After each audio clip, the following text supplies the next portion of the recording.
Hello everyone, I'm Yuvraj Solanki. I've just come for a quick update. एक update देने के लिए ये वीडियो बन रहा है. आपने बजट की स्पीच सुनी होगी और अभी बजट में की highlight is just focus on middle class. Middle class पे सरकार का जो फोकस है उसकी वो एक की हाईलाइट है कि डायरेक्ट टैक्स में बहुत बड़ा रिडक्शन किया गया है. अगर आप न्यू रेजिम में जाते हो तो न्यू रेजिम में 12,75,000 तक की जो आपकी लिमिट है वो सैलराइड पर्सन के लिए बढ़ाई गई है. But there is a twist in it. आप सैलराइड पर्सन हो और आपको कैपिटल गेन्स आ रहा है तो ये आपके लिए नहीं है. You are not exempted from the income of 12 lakh rupees. तो फिर आपको कंपलसरी नए टैक्स रजीम के पुराने मतलब पूरे स्ट्रक्चर को फॉलो करना पड़ेगा. नॉट पुराने स्ट्रक्चर. तो पूरा स्ट्रक्चर भी चेंज किया गया है. यहाँ पे 0 to 4 लैक्स में आपको जीरो इनकम टैक्स लगेगा. 4 to 8 लैक्स में आपको 5%, 8 to 12 लैक्स में आपको 10%, 12 to 16 लैक्स में आपको 15%. जो पहले 15 लाख तक आप जाते थे, 15 लाख से ऊपर 30% में चले जाते थे, वहाँ पे आपको यहाँ 15% पे आ गए हो. 16 से 20 lakh 16 to 20 lakhs you are at 20%, 20 to 24 lakhs you are at 25%, and 24 lakhs and above you are at 30%.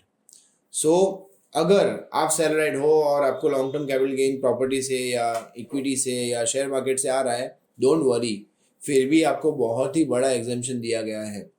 इसलिए इस बार के बजट को हम middle class and emerging class जो कहते हैं, I would not call them middle class, emerging class, emerging HNI जो हमारे इंडिया का है, उसके लिए ये बजट बनाया गया है.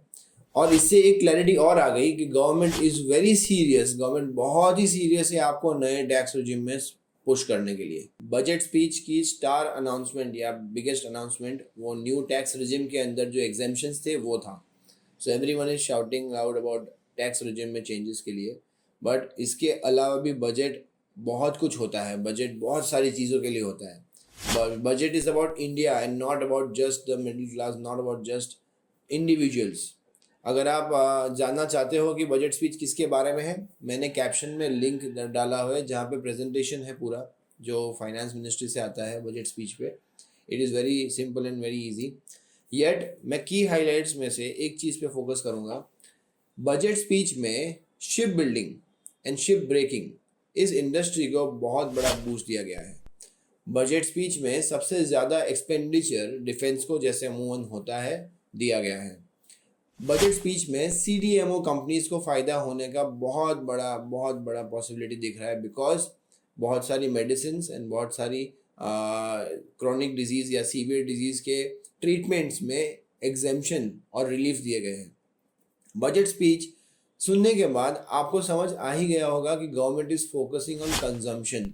सो इंडिया का कंजम्पशन स्टोरी बहुत ही बड़ा होने वाला है. बिकॉज जहाँ टैक्स पेयर 5 लाख तक की लिमिट के अंदर ही इनकम टैक्स रिटर्न फाइल करता था तो उसको एग्जेम्पशन मिलता था, उसे आज 12,75,000 तक की लिमिट मिल गई है. सो यू कैन अंडरस्टैंड कि आज ITR जो 5 लाख 6 लाख या 7 लाख के फाइल हो रहे थे या इनकम प्रॉबेबली उतनी ही आ रही थी लोगों की जो आज लोग दिखा सकते हैं 12 लाख तक. You understood what I meant to say. उससे देयर इज पॉसिबिलिटी कि ज़्यादा इंश्योरेंस प्रीमियम्स कलेक्ट हो सकते हैं. Because people are eligible to take higher term plan ज़्यादा रिटर्न फाइल करने से. तो इंश्योरेंस सेक्टर को बहुत बड़ा फ़ायदा होगा. People are very much easily prone to take loan. उनको लोन लेने के लिए भी ITR ज़्यादा फाइल करने की ज़रूरत पड़ती है. तो एग्जेम्पशंस की वजह से कंजम्पशन और आगे की जो पूरी कंजम्पशन स्टोरी है उसमें बहुत बड़ा ग्रोथ बजट स्पीच से हमें दिख रहा है. आगे और ज़्यादा क्लैरिटी आएगी. But these sectors are the key sectors जहाँ पे आपको फोकस करना चाहिए. CDMO, ship building, ship breaking and consumption stocks, consumption story. And you can go ahead and look at pharma companies जो बहुत ही critical illness, severe illness, chronic disease के लिए दवाइयाँ बनाती है. This is my understanding about the budget. आपकी भी कोई अंडरस्टैंडिंग हो, please go ahead and tell me about it. If I'm making some mistakes in understanding the budget, help me unlock the secrets of the budget. Thank you.